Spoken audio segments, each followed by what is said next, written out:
रोज जर सकाळी आहारात एक लाडू जर तुम्ही हा घेतला तर खूपच हा पौष्टिक असा लाडू आहे. लहानापासून मोठ्यांना सर्वांना चालणारा, अगदी कोणत्याही सीझनमध्ये लाडू हा करून खाता येईल असा हा लाडू आहे. तर अशाच लाडूची आज आपण रेसिपी बघणार आहे. अतिशय सोपी आहे. नमस्कार, मंजूच्या घरच्या स्वादमध्ये तुमचं खूप खूप स्वागत आहे. कोणत्याही वाटीने किंवा कोणत्याही भांड्याने तुम्ही मेजरमेंट घेऊ शकतात. तर मी आज 2 वाटी भरून शेंगदाणे घेतलेले आहे. खरपूस असे आपल्याला ही शेंगदाणे भाजून घ्यायचे आहे. शेंगदाणे असे भाजायचे की त्याची साल निघायला सोपी होईल आणि त्याची चव अगदी भन्नाट भाजल्यानंतर तयार होईल. यानुसार शेंगदाणे भाजायचे बघा. अगदी एकदम मस्त अशी पटकन अशी साल अगदी हातात कुचकारलं की निघते आहे आणि यानुसार शेंगदाणा भाजलेला आहे. आता कुचकारून थोडी जेवढी निघेल तेवढी काढून घ्यायची आहे. झटपट या पद्धतीनुसार आपल्याला साल काढायची बघा. तर मी अशी साल काढून घेतलेली आहे. फुटाणे, गूळ, काही आपल्याला ड्रायफ्रूट्स त्यामध्ये घ्यायचे आहे. यानुसार आपण साहित्य घेणार आहे.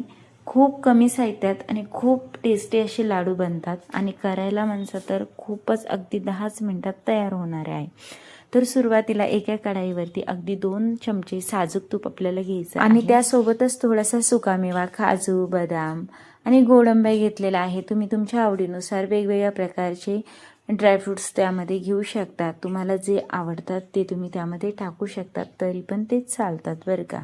तर खरपूस असे आपल्याला हे भाजून घ्यायचे आहे. सुकामेवा अगदी थोडासा भाजला गेला की त्यामध्ये आपल्याला फुटाणे टाकायचे आहे. आता फुटाणे मी किती घेतलेले आहे, 2 वाटी शेंगदाणे घेतलेले आहे. तर 1 वाटी भरून गच्च मी फुटाणे घेतलेला आहे. तुम्ही 1.5 वाटीपर्यंत फुटाणे त्यामध्ये टाकू शकतात. सुकामेवा तुम्ही तुमच्या आवडीनुसार कमी जादा प्रमाणात करू शकतात. तर 1 ते 1.5 वाटी असे आपण आज फुटाणे घेतलेले आहे. आता सर्व साहित्य आपण मिक्स करून घेणार आहे आणि एका ताटामध्ये थंड होण्यासाठी साईडला ठेवून देऊया. आता आपण शेंगदाणे जे भाजलेले होते ते त्यामध्ये टाकून घ्यायचे आहे. सर्व मिश्रण छान असं एकत्र करून घ्यायचं आहे, म्हणजे आपल्याला मिक्सरमधून फिरवायला सोपं जाईल आणि एकत्र सर्व मिश्रण छान आपल्याला मिक्सरमधून फिरून घेता येईल. आता सर्व मिश्रण एकत्र केलं, लगेच मिक्सरच्या भांड्यामध्ये आपल्याला हे फिरून घ्यायचं आहे. तर आपल्याला हे मिश्रण खूप जाड नाही, खूप बारीक नाही, अगदी रवेदार असतं ना त्यानुसार हे काढायचं आहे. हे बघा व्हिडिओत दाखवल्याप्रमाणे यानुसार सर्व मिश्रण मी काढून घेतलेलं आहे. तर लाडू बांधायला पण सोपं जातं. लाडू बांधायला पण सोपं जातं. लहानापासून मोठ्यांना खायला पण लाडू एकदम तोंडात टाकला की पटकन खायला सोपा जातो. यानुसार हे मिश्रण आपल्याला रवेदार करून घ्यायचं आहे. आता ज्या वाटीने आपण शेंगदाणे घेतले आहे त्याच वाटीने आता आपण 2 वाटी भरून गूळ घेणार आहे.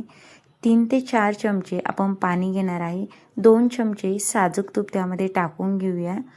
आता यानुसार पूर्ण साहित्य टाकल्यानंतर अलगद लगेच आपल्याला हे मिश्रण एकत्र करून घ्यायचं आहे. अगदी पाक प्लेन होईपर्यंत आणि हलकेसे बबल्स यायला सुरुवात होते बघा. मी व्हिडिओत दाखवते, लक्ष द्या काळजीपूर्वक. यानुसार आपल्याला बबल्स यायला सुरुवात झाली की समजून घ्यायचं तुमचा पाक एकदम परफेक्ट होत आलेला आहे. लगेच तुम्हाला झटपट त्यामध्ये आपण जे मिश्रण मिक्सरमधून फिरवलं होतं पूर्ण ते मिक्स करत चालायचं आहे. तर अगदी सोपी आणि झटपट ही रेसिपी आहे. करायला म्हणसाल तर अतिशय सोपी असल्यामुळे अगदी तुम्ही 15 मिनिटात हे लाडूचं साहित्य काढून हे लाडू तयार करू शकतात. इतके झटपट हे लाडू बनतात आणि मुलांच्या आरोग्यासाठी एवढे लाभदायक आहे की या लाडूमुळे मुलांची रक्तवाढ होते, भूक वाढते आणि लहानापासून मोठ्यांना तर सर्वांनाच चांगले आहे. कारण की शेंगदाणे गूळ हे आरोग्यासाठी किती लाभदायक आहे हे सर्वांनाच माहिती असेल.